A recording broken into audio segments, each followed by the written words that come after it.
We only wait until there's actually a problem. Why do we only start something when someone gets stabbed? Then we want to march. We only want to do something when someone goes missing. We all want to share.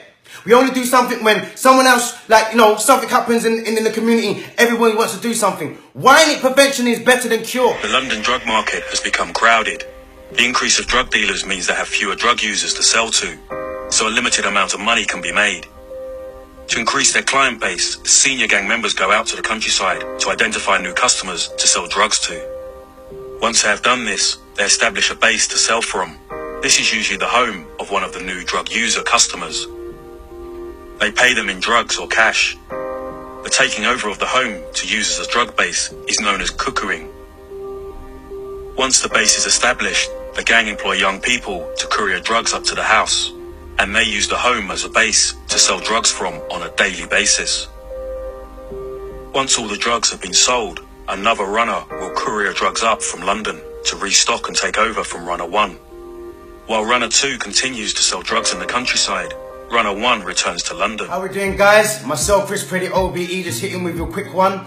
Reese Campbell is still missing, guys. I know a lot of people are getting confused with the story. There was actually a young person called Rashawn. He was missing as well, but he's also been found. But what I want to talk to you guys today about is the selling drugs in country, drug running, youngers being groomed by elders. We need to start understanding what's going on. We need to speak to our young people, because everyone's sitting back and acting like it's not happening. It's happening. I've been saying this for literally 6, 7, 8, 9 weeks. Do you know what I mean? I'm in there. I'm actually working with young people. So I see it on a day-to-day basis. I only go on Facebook to try and encourage and try and give knowledge to the people that don't understand and don't know. We understand now. We've seen what's been going on. There's been a voice note going out saying that they're recruiting from 13 to 18-year-olds. They're enticing them with money, enticing them with gifts and stuff like that. And once they get out there, they get nothing. Your young people are being groomed. Your young people are being exploited. And we are sitting back and trying to go on like, not my child, not my child. We only wait until there's actually a problem.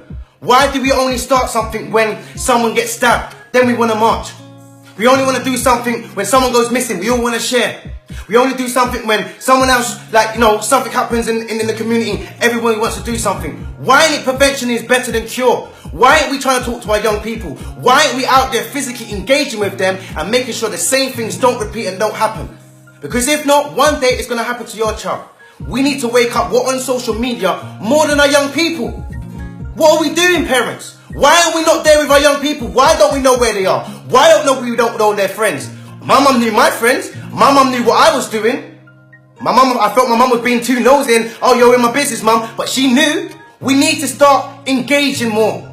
Another thing that we need to start doing, we do all these marches and all the rest of it. Why aren't we going into these communities? When I'm doing outreach and everything, we should be going into these communities and making it more difficult for these older guys to be even grooming young people and stopping them for even selling drugs and doing activities around in the community. No, we stay in our house. We need to get out there on the streets, rustling things up, making them think, rah, there's people watching us, it's bait now and we can't do that.